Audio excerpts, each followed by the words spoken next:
আনতালিদাল আমাতু রাব্বাতুহা, দাসী মনিবকে জন্ম দিবে মানে দাস দাসীর মতো আচরণ করা হবে পিতামাতার সাথে। এটা এখনকার সাইন। আপনি এই বিশ্বের দিকে তাকান, দেখেন কি হচ্ছে। আরেকটা ব্যাখ্যা কি হতে পারে, এটা আমি এখন করতে পারবো। এই ব্যাখ্যা আজকে থেকে 500 বছর আগে করা সম্ভব ছিল না। সত্যি সত্যি দাসী মনিবকে জন্ম দিবে। কিভাবে? মনে করেন একটা রাষ্ট্রের নাম সিঙ্গাপুর। কি নাম? আচ্ছা, ওইখানকার মেয়েরা খুবই আধুনিক, ফ্যামিনিস্ট। ফ্যামিনিস্ট মানে হচ্ছে নারীবাদী, নারী পুরুষের কোনো ভেদাভেদ নাই, কাঁধে কাঁধ মিলিয়ে সব করবো, ওকে ফাইন। এখন তারা তাদের কেরিয়ারের পিছনে ছোটে, সকালবেলা উঠেই জব এবং চাকরি, কেরিয়ার ইত্যাদি ইত্যাদি। বিয়ে শাদী করেছে, ফর্মালিটিস করতে হয়।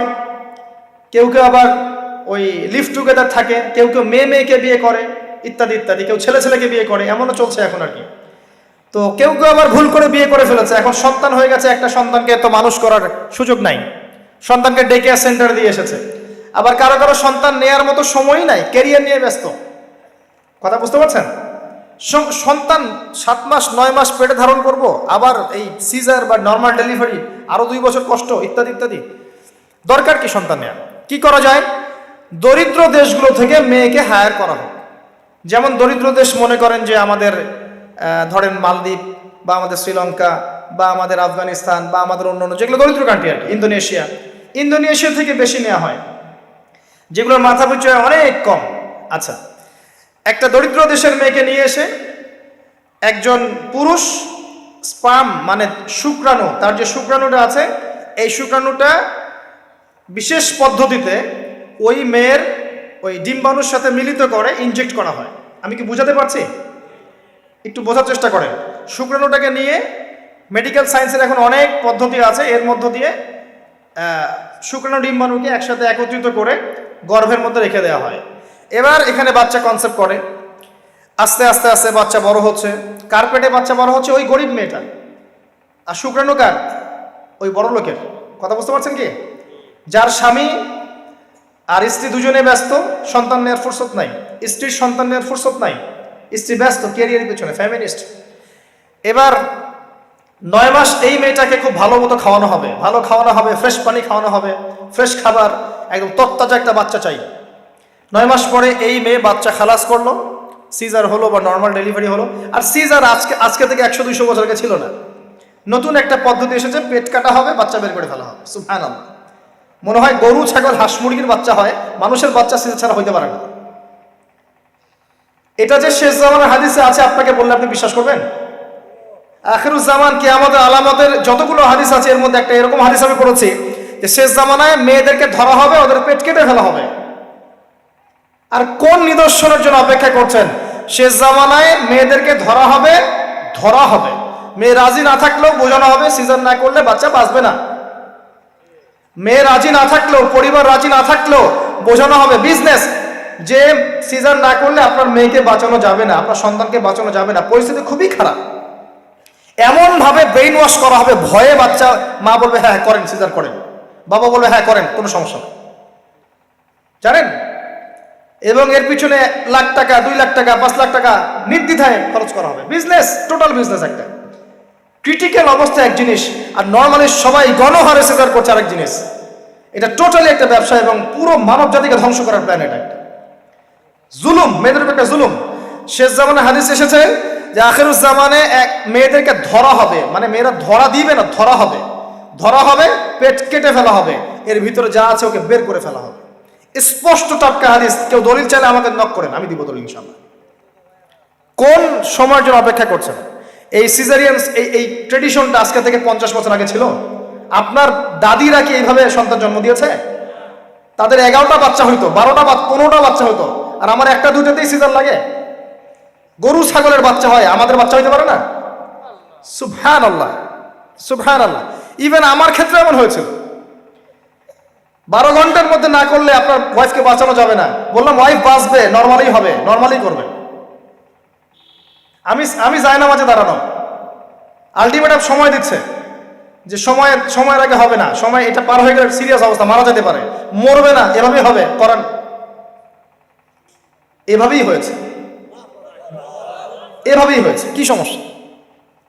মানুষকে ভয় দেখানো হয় এখানে। আমি এই কথাটা এই জন্য বললাম যে যারা পুরুষ আছেন আপনারা, এবং যারা সন্তানের বাবা হচ্ছেন, আপনারা আপনাদের স্ত্রীদের জীবনটাকে এভাবে ধ্বংসের মুখে ঠেলে দিন না, ওদের উপর জুলুম করেন না।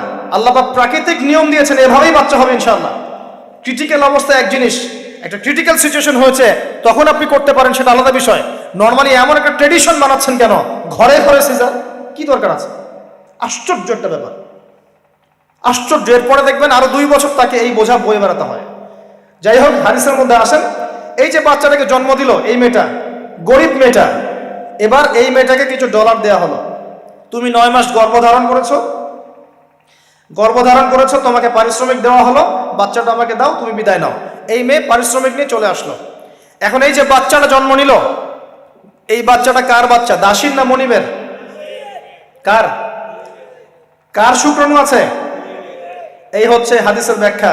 এখন করতে পারবেন আপনি ব্যাখ্যা, আজকে থেকে 500 বছর আগে এই ব্যাখ্যা করতে পারতেন না, কারণ এই ফিতনা 500 বছর আগে ছিল না। ছিল না। এই যে দাসী তার মনিবকে জন্ম দিয়ে চলে গেল, নবী সাল্লাল্লাহু আলাইহি ওয়াসাল্লাম 1400 বছর আগে বলেছেন এমন একটা সময় আসবে দাসী মনিবকে জন্ম দিবে। চিন্তা করেন, আর কতটুকু সময় বাকি আছে আপনার হাতে, আপনিই ভাবতে থাকেন। আমি তো বেশি বললে সমস্যা, হজম হয় না কিছু মানুষের।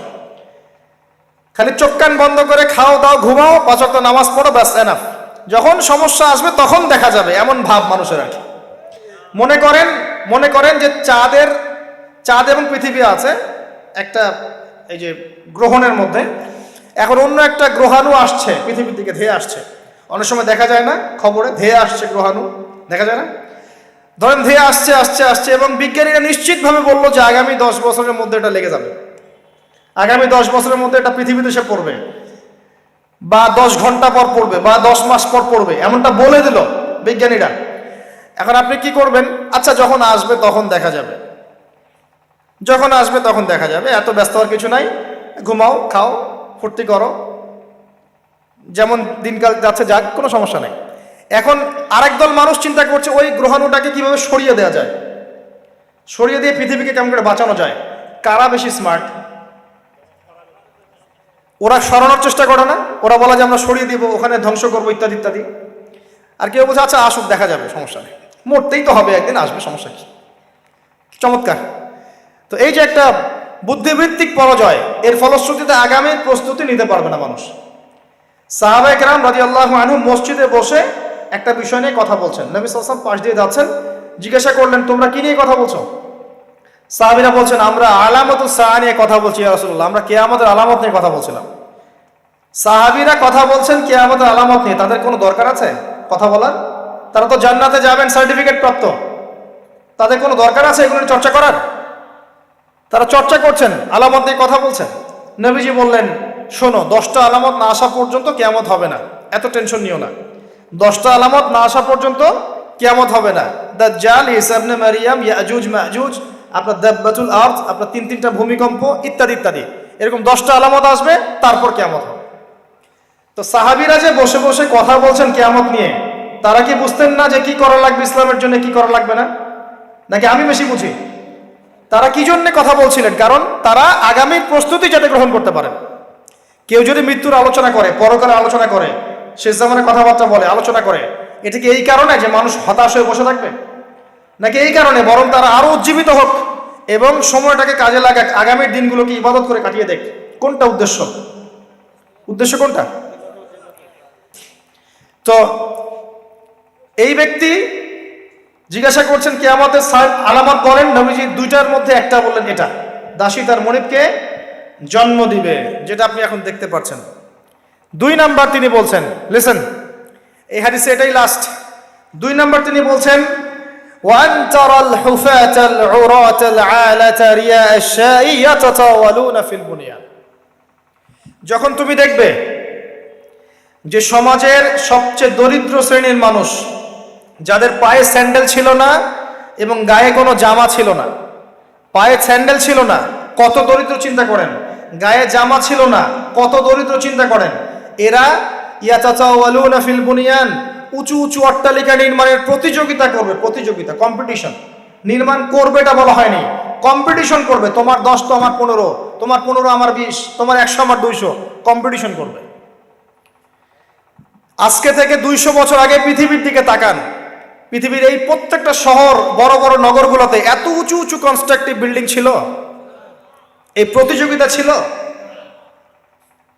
সুবহানাল্লাহ। আর কোন সাইনের জন্য অপেক্ষা করছেন? এখন আপনাকে বলি, যে ব্যক্তির পায়ে স্যান্ডেল নাই, গায়ে জামা নাই, সে কিভাবে এটা করতে পারে? উত্তর দেন দেখি, কিভাবে সম্ভব বলেন? কে বলছেন? এক ভাই বলছেন সুদ।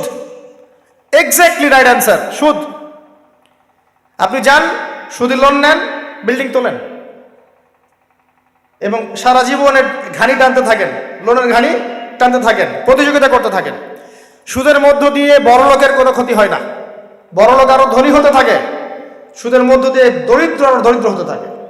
ব্যাংক ওই যাকে লোন দিয়েছে ওর রক্ত চুষবে, আর এ যে লোন নিয়ে বাড়ি করেছে এ ভাড়াটিয়া রক্ত চুষবে, আর ভাড়াটিয়া ভাড়া দেওয়ার জন্য দুর্নীতির আশ্রয় নিবে, অসৎ পথে যাবে, সমাজের কাঠামোটা কলাপস করে ফেলবে।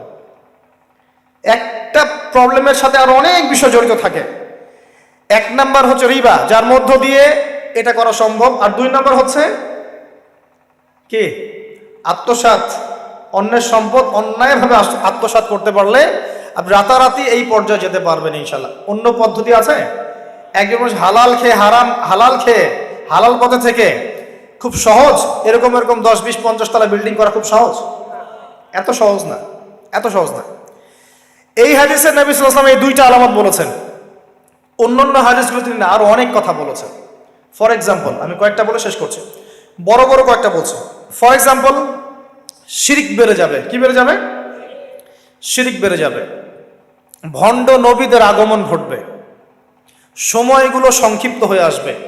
একটা বছর একটা মাসের মতো চলে যাবে, একটা মাস একটা সপ্তাহের মতো চলে যাবে, একটা সপ্তাহ একটা দিনের মতো চলে যাবে। সময় কি দ্রুত যাচ্ছে না?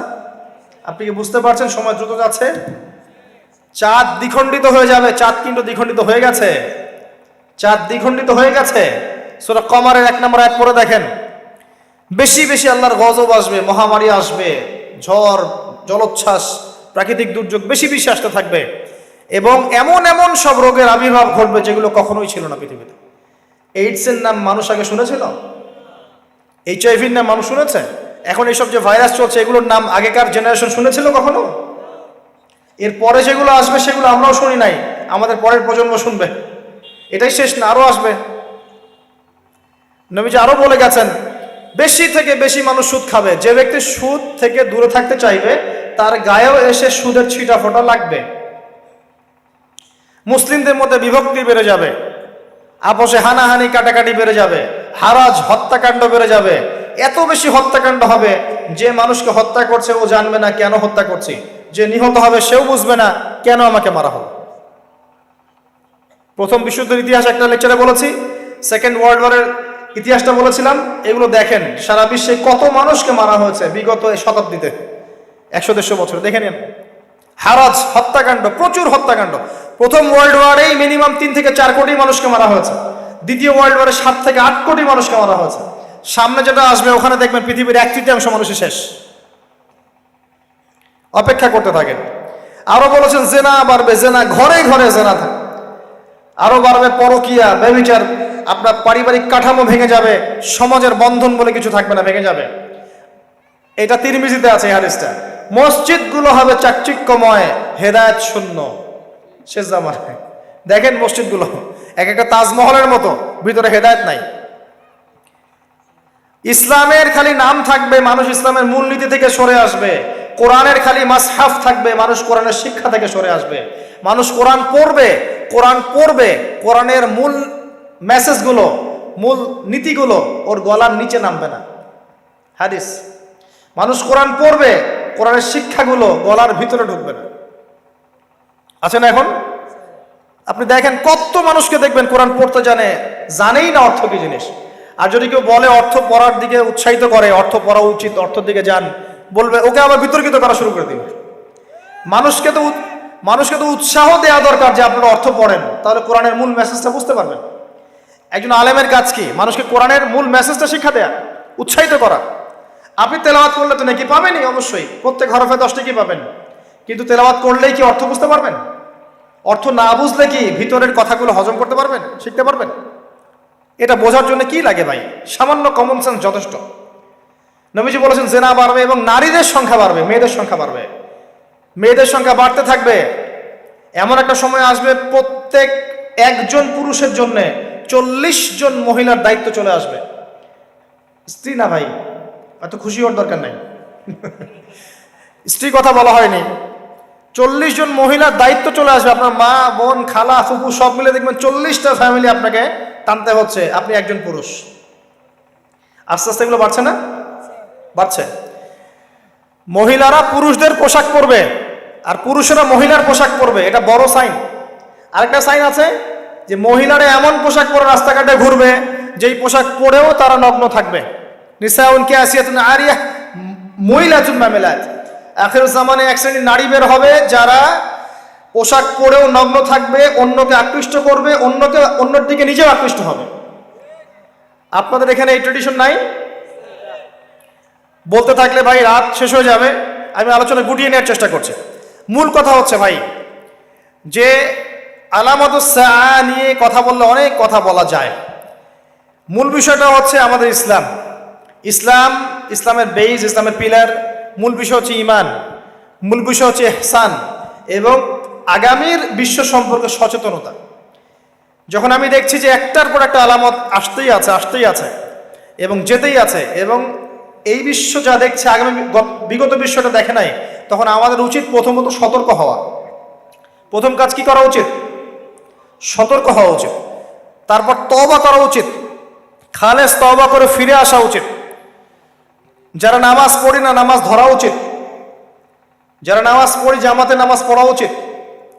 আমাদের উচিত হালাল রিজিক অন্বেষণ করা, আমাদের উচিত জ্ঞান অর্জন করা, পড়াশোনা করা, কোরআন হাদিস পড়াশোনা করা, গবেষণা করা, স্টাডি করা এবং সন্তানদেরকে এগুলো শেখানো। আমাদের উচিত মানব সেবায় কাজ করা, উচিত আদর্শ পরিবার গঠন করার চেষ্টা করা, যুব সমাজকে দিনের ভালো ভালো কথাগুলো বলা, ওদেরকে হারাম পথ থেকে ফিরিয়ে আনার চেষ্টা করা, মা বোনদেরকে পর্দা রাখার চেষ্টা করা এবং আমাদের কাছে যতটুকু সামর্থ্য আছে আমাদের জানমাল, সময়, শ্রম, কথা, আমাদের কলম ইত্যাদি এগুলোকে দিয়ে দিন ইসলামের খেদমত করার চেষ্টা করা, যাতে আগামী দিনে যে বিশ্বটা আসবে ওই বিশ্বে আমাদের সন্তানরা ইসলাম নিয়ে বাঁচতে পারে।